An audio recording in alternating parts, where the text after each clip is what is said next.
하나님 말씀 읽겠습니다.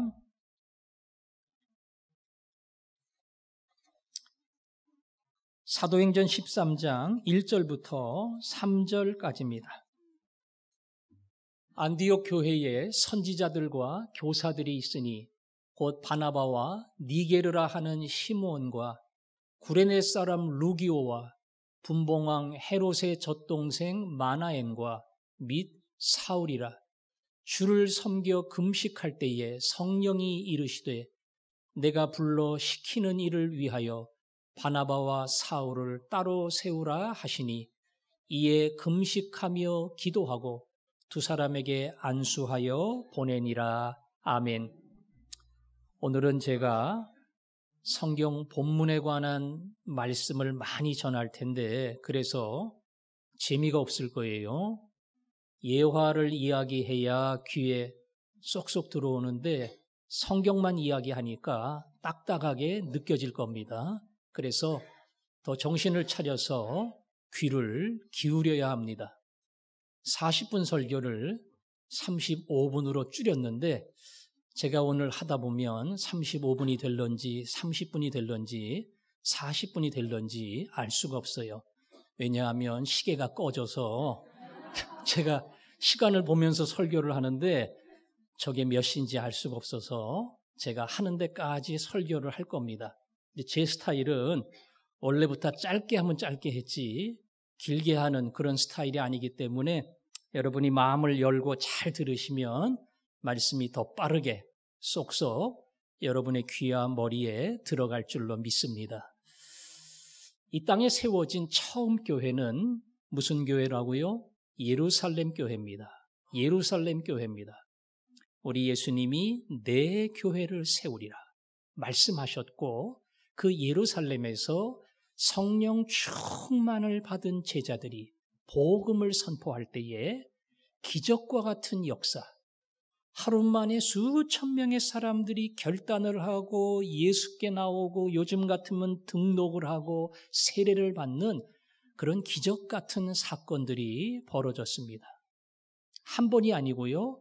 두 번, 세 번 계속 역사 일에 찾아볼 수 없는 부흥의 사건이 처음 교회, 예루살렘 교회에서 시작이 됐습니다.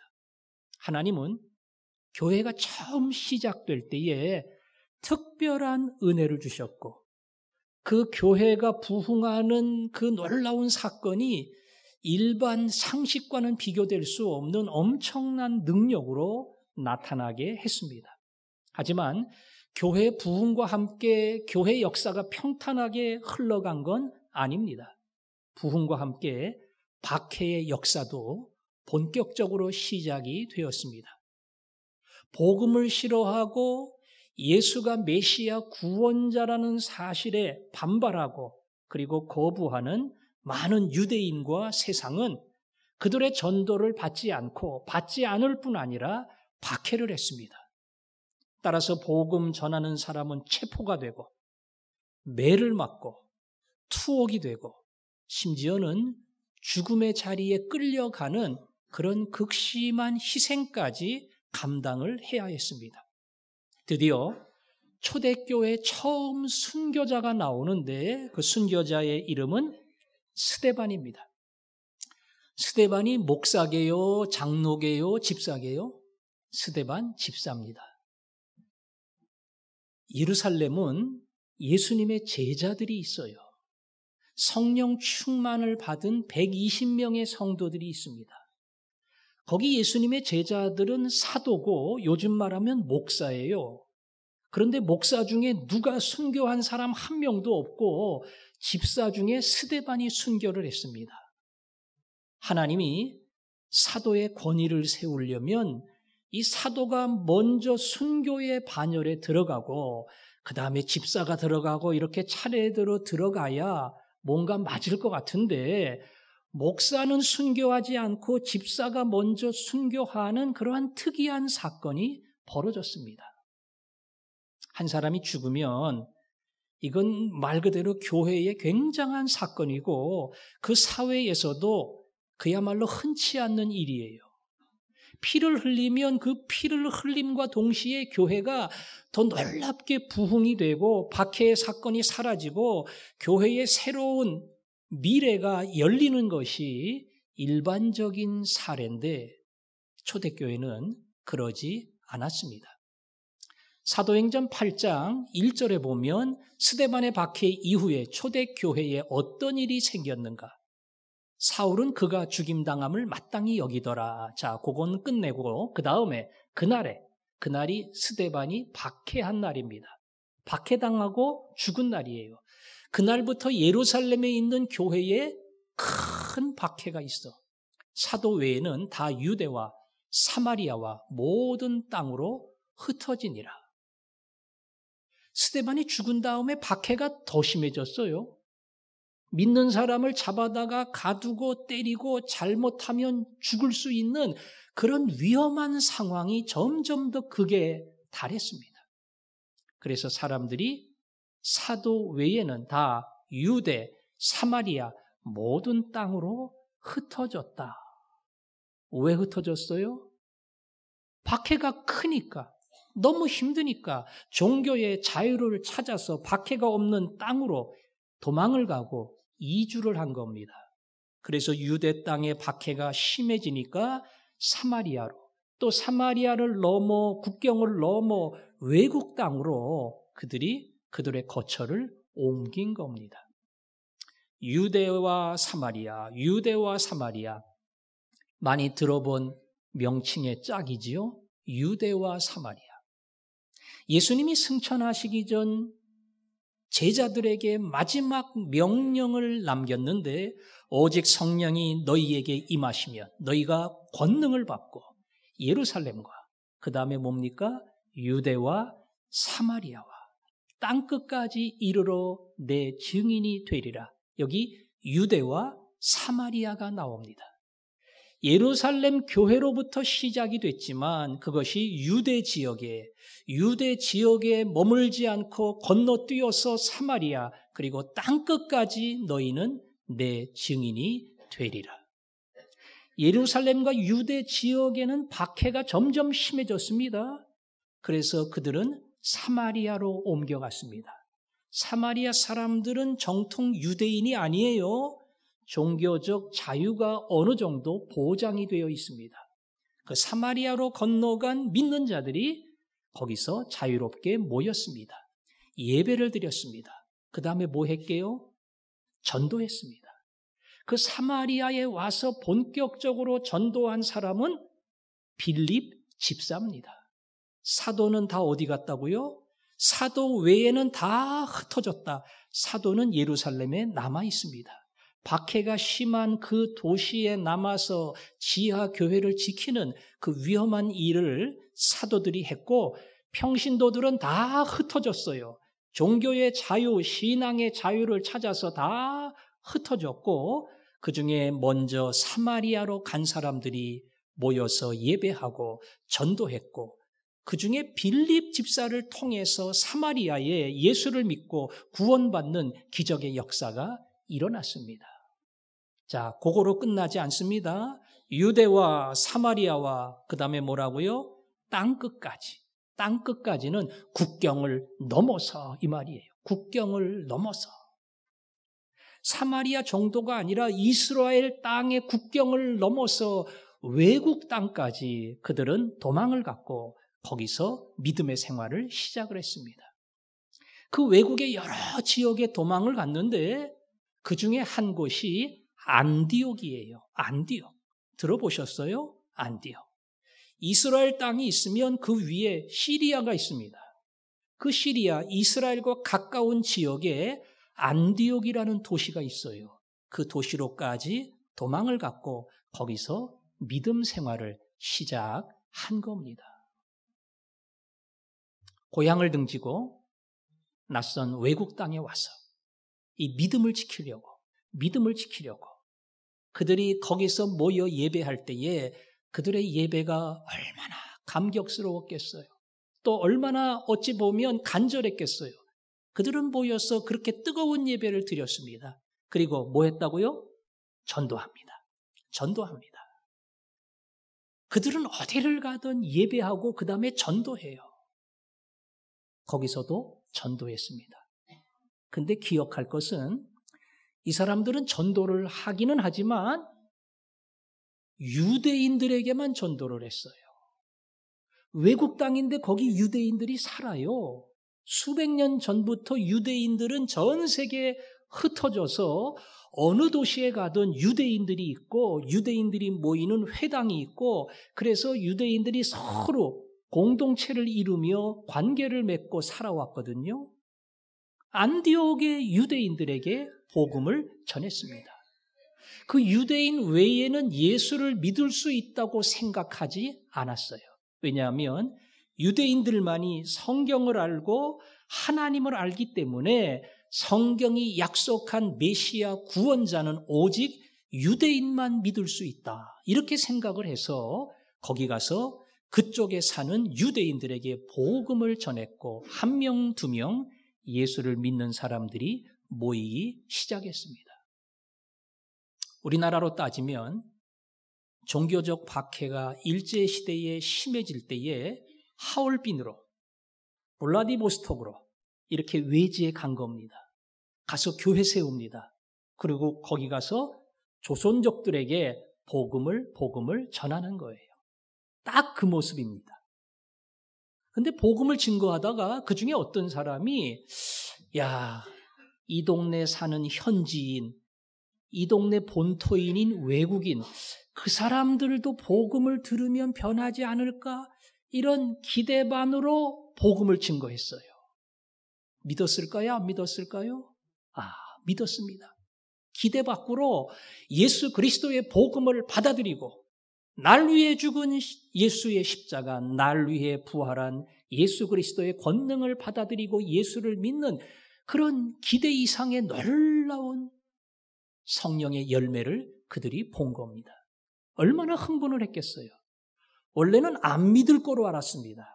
그냥 기대 별로 하지 않고 복음을 전했는데 하나님의 이야기를, 예수의 이야기를 처음 듣는 그들이 마음의 문을 활짝 열고 예수 그리스도를 영접을 한 겁니다. 예수 만난 사람보다 예수 전한 사람이 더 흥분했어요. 어떻게 이 사람들이 예수를 믿을까? 어떻게 이 사람들이 복음을 받아들일까? 막 흥분이 되고 뜨거워가지고 그 다음에 뭐 했다고요? 더 열심히 전도하지요. 더 열심히 선교하지요. 복음 들고 열심히 전도하고 선교하고 그야말로 그 일에 온 힘을 다해서 말씀을 외치고 수많은 사람을 만난 겁니다. 자, 이 일을 한 사람들이 흩어져서 안디옥까지 온 사람이에요. 사도들은 어디 있다고요? 예루살렘에 있습니다. 사도는 요즘 말하면 목사예요. 흩어진 사람들은요, 일반 신도입니다. 목사 아닙니다. 사도 아닙니다. 그냥 일반 신도 가운데 사도들로 인해 예수를 믿고 예루살렘 교인이 되었고 그러다가 박해가 일어나니까 할 수 없이 도망가고 흩어진 일반 신도들이 거기서 복음을 증거할 때에 복음의 역사가 나타나고 많은 사람들이 예수를 믿고 주 앞에 돌아오는 놀라운 일들이 벌어졌습니다. 성경은 표현하기를 수많은 사람들이 주께 돌아오더라. 수많은 사람들이 주께 돌아오더라. 2명, 3명 예수 믿은 게 아니라니까요. 일반 신도들이 혹은 집사님들이 복음을 증거하는데 수백 명의 사람들이 예수를 믿고 안디옥 교회의 교인이 되는 이런 엄청난 일들이 벌어진 겁니다. 아주 특이한 거지요. 대한민국 땅에도 복음이 전해질 때에 선교사들이 마음의 준비를 하고 하나님 조용한 땅, 낯선 땅, 어두운 땅 저곳에 제가 복음을 들고 갑니다. 이러고 옵니다. 이 땅에 중국으로부터 복음을 들고 들어온 사람이 있었는데 와보니까 교회가 있어요. 교회가 있어요. 아무것도 없는 줄 알았거든요. 근데 벌써 이 땅에 중국에서 왔다 갔다 장사하는 사람들이 거기서 선교사를 만나고 예수를 믿었어요. 그리고 여기 와서 몰래 전도했습니다. 그리고 비밀히 교회를 세웠습니다. 선교사가 처음 온 줄 알았는데 와보니까 교회가 있어요. 그 최초의 교회가 황해도 솔레교회입니다. 선교사 없이 세웠습니다. 한국의 평신도들 처음 믿은 사람들이 가슴이 뜨거워서 옆에 사람 전도하다가 모이고 그래서 교회를 세웠고 그 후에 맥켄지라고 하는 선교사님이 처음 왔습니다. 얼마나 놀랬겠어요. 장로교회 언더우드 선교사, 이 땅에 그야말로 아펜젤러와 함께 처음 배를 타고 1885년 부활절에 왔던 최초의 선교사입니다. 아펜젤러가 들어올 때에 아무것도 없다고 생각을 했어요. 성경도 모른다고 생각을 했어요. 미국에서 와가지고 일본에 잠깐 머물다가 조선 땅으로 들어왔는데 일본에 가니까 한국말 성경이 있어요. 한국말 성경이. 마가복음이라고 하는 성경책을 이수정이라는 사람이 번역을 해놨어요. 선교사 아직 안 왔을 때입니다. 그 사람 일본에서 예수 믿었어요.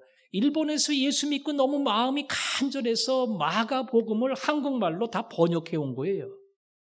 언더우드는 들어올 때 한국말 성경책 가지고 왔습니다. 마가복음 들고 왔습니다. 훗날 모든 성경을 번역을 했지만 이미 한국말 성경책을 가져올 만큼 이 땅에는 평신도를 통한 복음의 역사가 시작이 됐습니다. 안디옥 교회가 딱 그 모습이에요. 대한민국이 그 안디옥 교회의 모델을 그대로 받아서 하나님이 주시는 그 은혜를 그대로 누렸습니다. 안디옥 교회가 막 부흥을 하니까 소문이 점차 퍼져서 예루살렘에까지 들렸습니다. 안디옥 교회의 신자들이 복음을 증거했는데 교회가 얼마나 커졌는지 그야말로 규모 있는 교회로 날마다 부흥하고 있다더라. 그래서 예루살렘 교회가 정식 영적 지도자를 그곳에 보냈습니다. 선교사를 보낸 거예요. 공부한 선교사, 신학 훈련을 받은 선교사를 그곳에 보냈습니다. 그 영적 지도자가 바나바입니다. 바나바예요. 이제 지도자를 만났습니다. 안디옥 교회는 뜨겁고 성령의 역사가 있었는데 제대로 된 영적 지도자 바나바를 만났어요. 그래서 그 바나바를 통해 더 큰 부흥의 역사가 일어났습니다. 바나바가 도저히 혼자 감당을 못하겠어요. 그래서 바울이라고 하는 신학의 깊이가 있는 사람을 초청을 했고 바나바와 바울, 담임 목사와 부목사 이렇게 두 사람이 안디옥 교회에서 열심히 복음을 전해서 안디옥 교회는 계속 부흥했습니다. 사도행전은 11장부터 사도행전 중간과 후반을 흐르는 중심이 됩니다.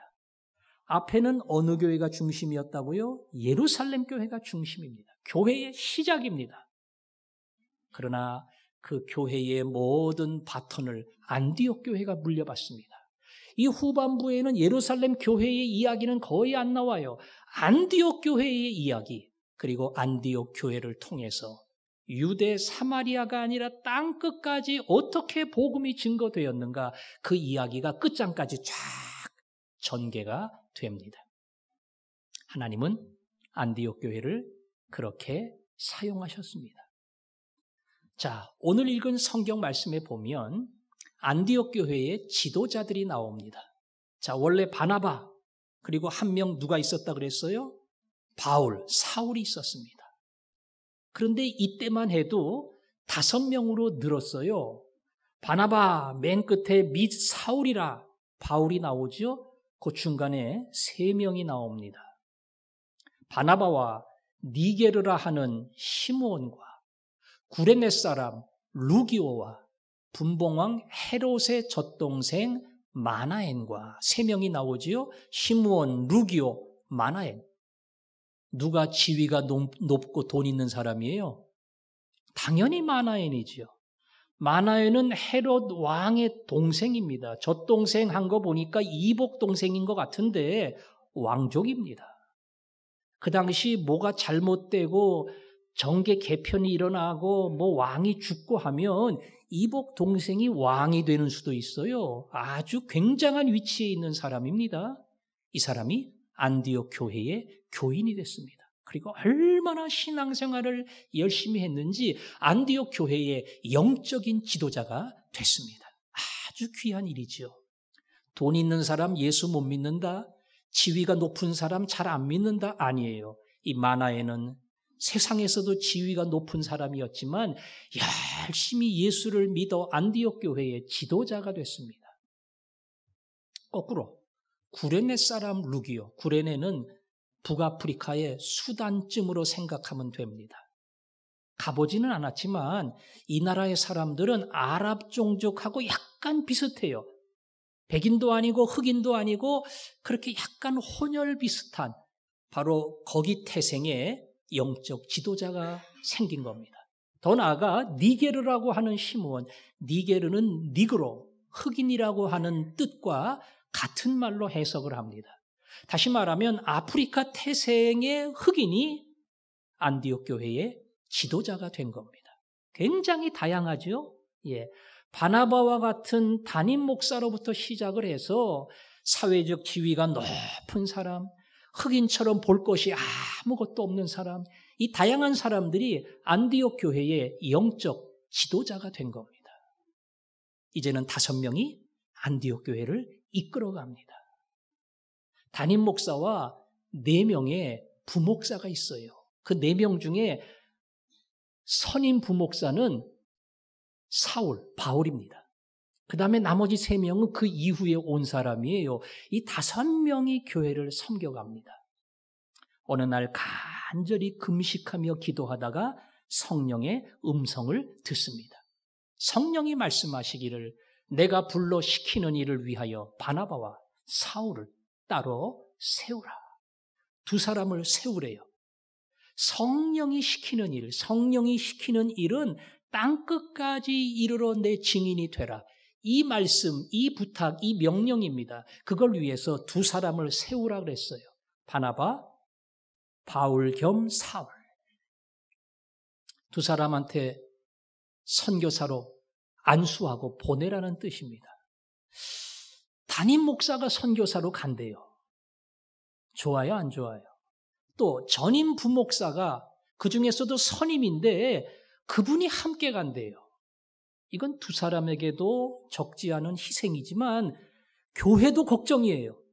아니 담임 목사님이 가면 어떻게 해요? 또 가장 오래된 부목사님이 2번째 역할을 했는데 그 바나바하고 사울하고 다 간다 그러면 교회는 불안하지요. 그러나 성령은 명령했습니다. 그 성령의 명령에 따라 바나바와 바울과 2 사람을 세우고 그들에게 안수하고 그리고 파송했습니다.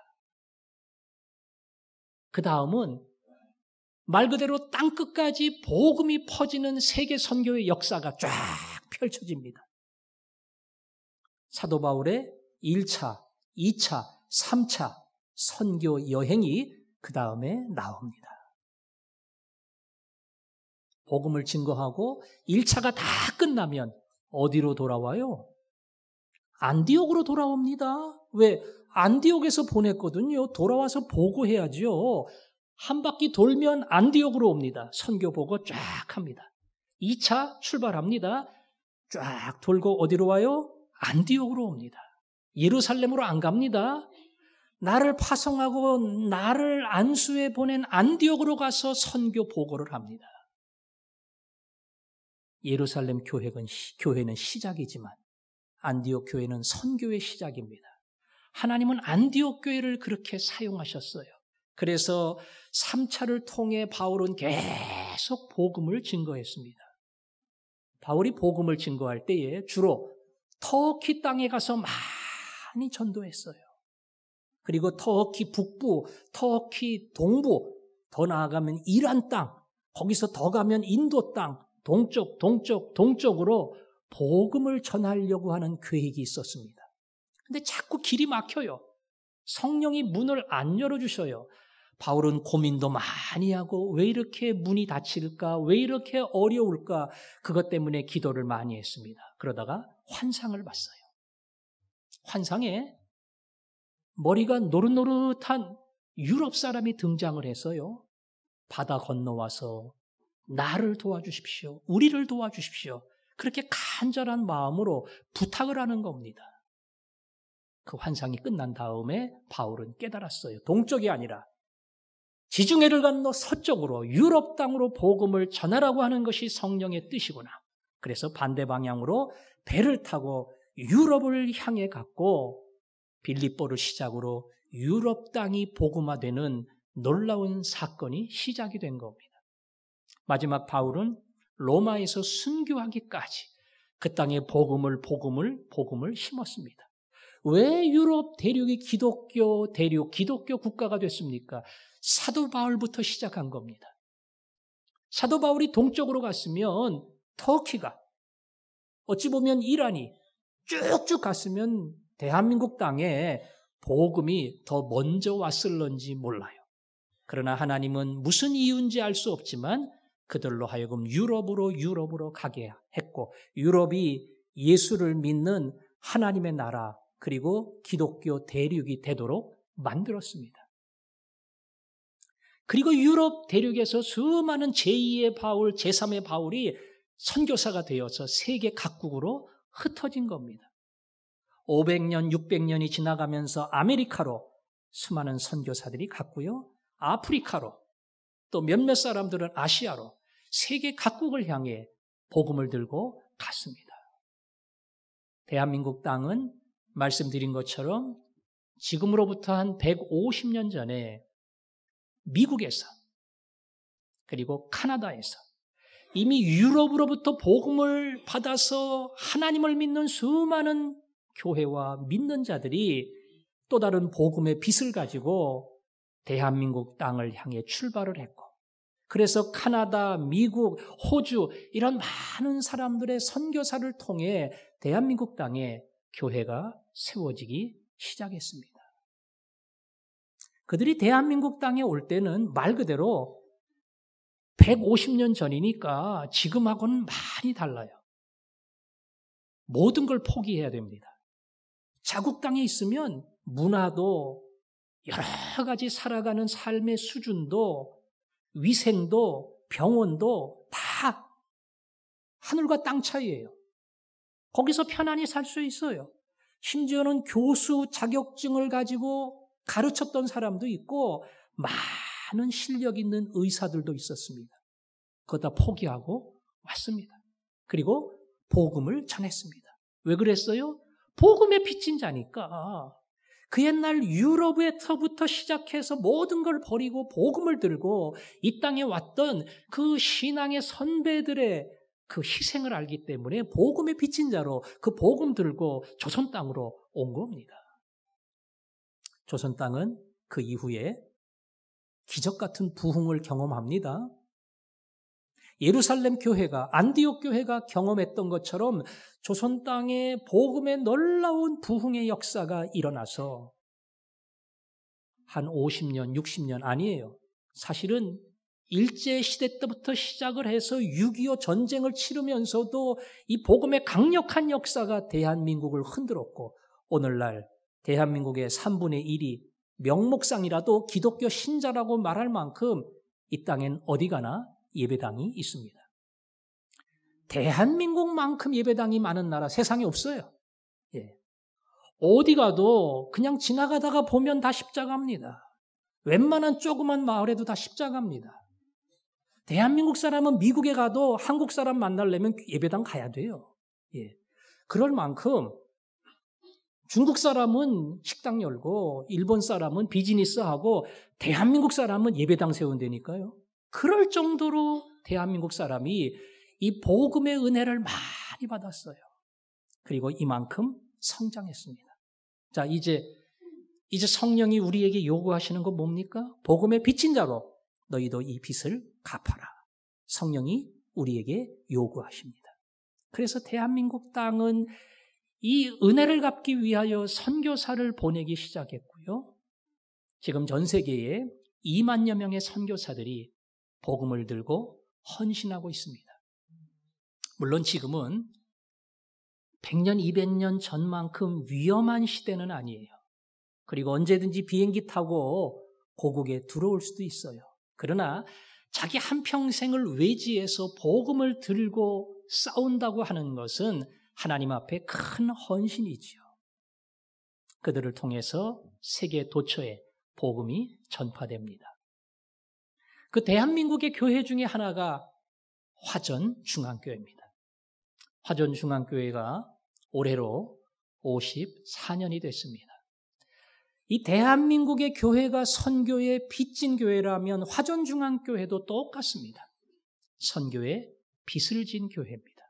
따라서 우리 교회가 해야 될 가장 본질적인 사명 가운데 하나는 복음을 전하는 겁니다. 교회는 어려운 사람을 도와줘야 돼요. 교회는 믿음의 일꾼을 양육해야 됩니다. 그러나 순서를 따질 수 없지만 가장 중요한 사명이 뭐냐? 첫 번째로 묻는다면 그것은 전도하고 선교하는 겁니다. 전도하고 선교하는 겁니다. 땅끝까지 이르러 내 증인이 되리라. 이게 가장 기본적이고 본질적인 사명입니다.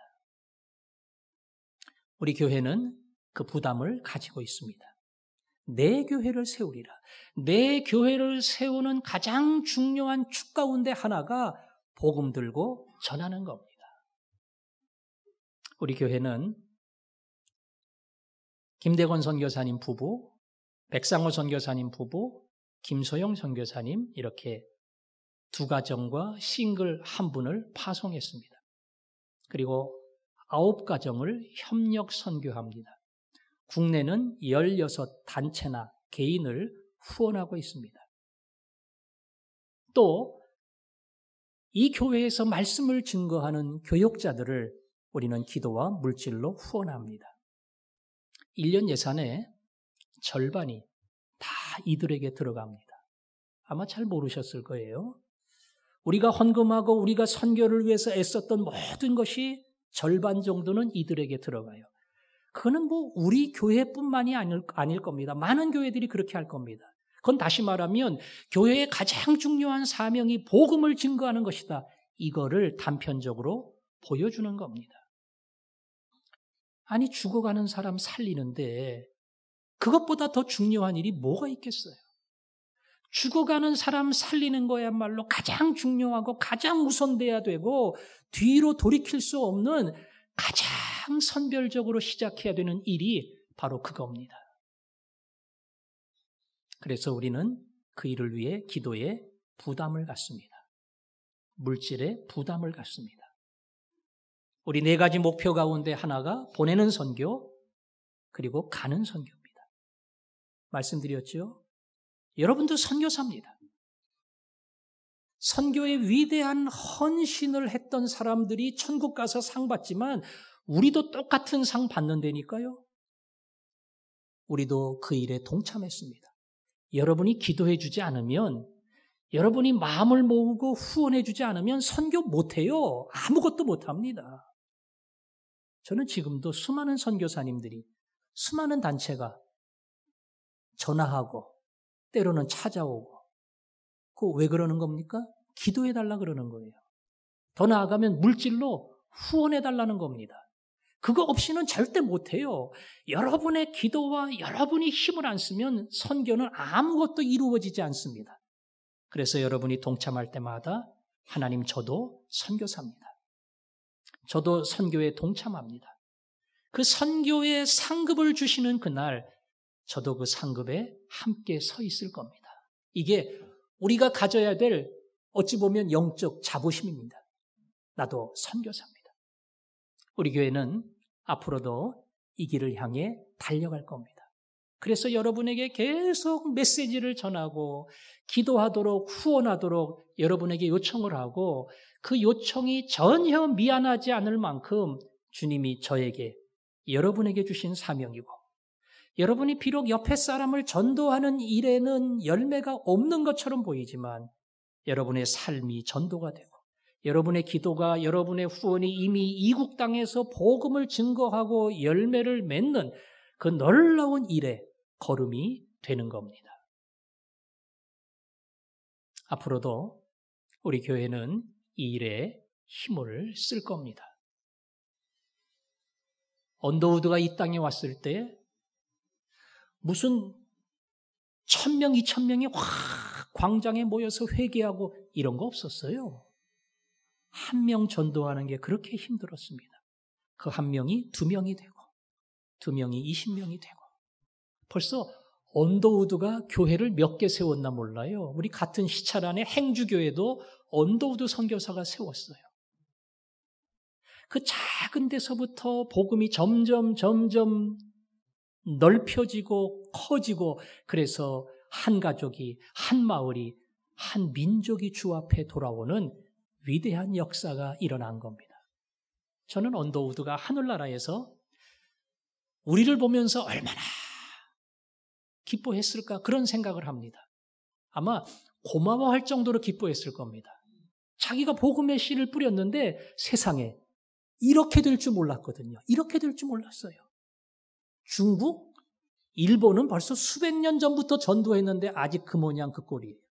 근데 대한민국에는 가장 늦게 복음을 전했는데 저렇게 놀라운 부흥의 역사가 일어나는 것을 보고 언더우드가 얼마나 기뻐했을까. 그 역사가 우리를 통해서도 일어납니다. 우리는 약하고 보잘것없지만 우리가 선교로 동참할 때에, 우리가 마음을 모으며 기도하며 물질로 동참할 때에 한 사람이 돌아오고 한 가정과 한 마을이, 한 민족이 돌아오는 대한민국의 역사가 그 땅에서도 얼마든지 일어납니다. 얼마든지 일어납니다. 우리는 그 소망을 가지고 주님 말씀에 순종합니다. 예수님이 하신 말씀 다시 기억하십시오.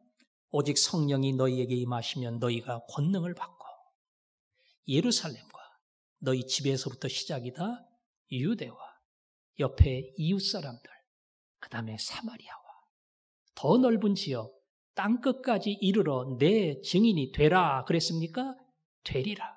너희는 반드시 된다.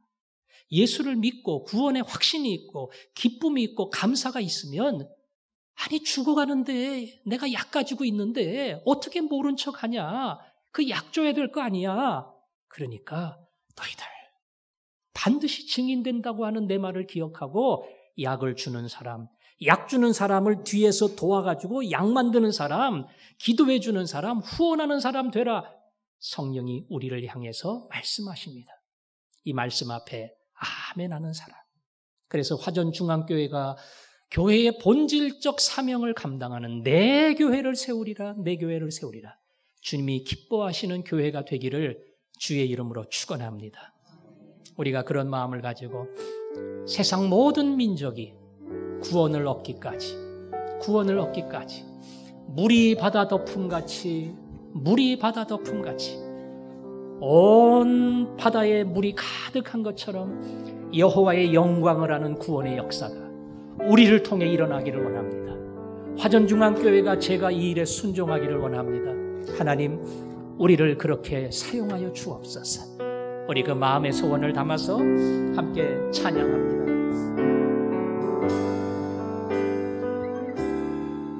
세상 모든 민족이 구원을 얻기까지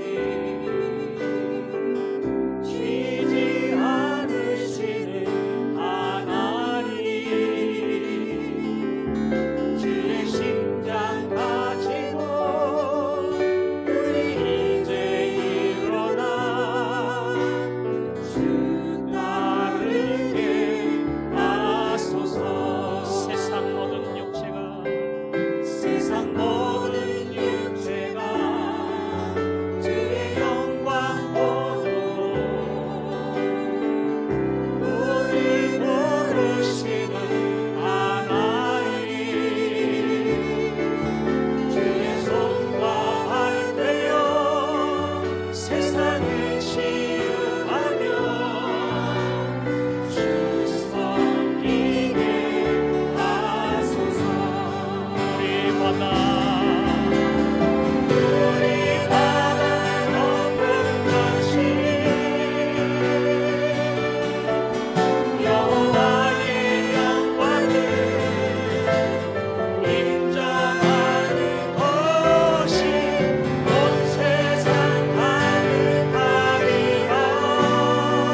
세상 모든 민족이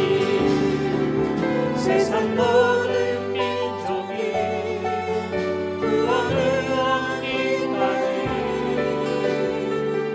쉬지 않으시는 하나님, 주의 심장 가지고 우리 이제 일어나 주 따르게 하소서. 세상 모든 육체가 주의 영광 보고 오래 부르시는 하나님, 주의 손과 발 되어 세상을 치유하며 주 성이게 하소서. 우리 바다 없는 것이 여호와의 영광을 인정하는 것이 온 세상 아리따리라. 우리 바다 없는 것이, 우리 바다 없는 것이, 우리 바다 덮은 우리 바다 덮은 같이, 우리 바다 덮은 것이 여호와의 영광을 인정하는 것이 온 세상 아리따리라. 우리 바다 덮은 것이, 우리 바다 덮은 것이, 우리 바다 덮은 같이. 화전중앙교회가 그런 교회가 되도록 주님이 기뻐하시는 교회, 땅끝까지 이르러 내 증인이 되리라. 너희 교회가 아닌 내가 땅끝까지 복음을 증거하는 선교사가 되리라. 하나님, 제가 그 부담을 가지고 기도하기를 원합니다. 제가 그 부담을 가지고 하나님 앞에 엎드리기를 원하고, 그 부담을 가지고 후원하기를 원하고, 작은 선교사로 서기를 원합니다. 주님이 우리에게 명하신 가장 본질적인 이 명령 앞에 순종하기를 원합니다. 우리 마음에 이 소원을 담고 하나님, 나를 사용하여 주옵소서. 기도하겠습니다. 아버지 하나님, 하나님, 그 많은 빚을 지고 대한민국이 예수 믿는 나라가 되었고 어디를 가든 십자가를 세우는 하나님을 섬기는 백성이 되었습니다. 너무나 많은 은혜를 주셨기에 이 은혜를 갚는 민족으로, 은혜를 갚는 교회로, 은혜를 받는 성도로 주 앞에 헌신하기를 원합니다. 연약한 저희들을 붙들어 주셔서 오늘 말씀하신 그대로 너희는 내 증인이 되리라, 내 증인이 되리라, 이 말씀 앞에 무릎을 꿇게 하여 주시고 이 한 해 동안 온 힘을 다해 기도하며 온 힘을 다해 후원하며 보내는 선교사로 하나님 앞에 당당히 서게 하여 주옵소서. 예수님 이름으로 기도합니다. 아멘.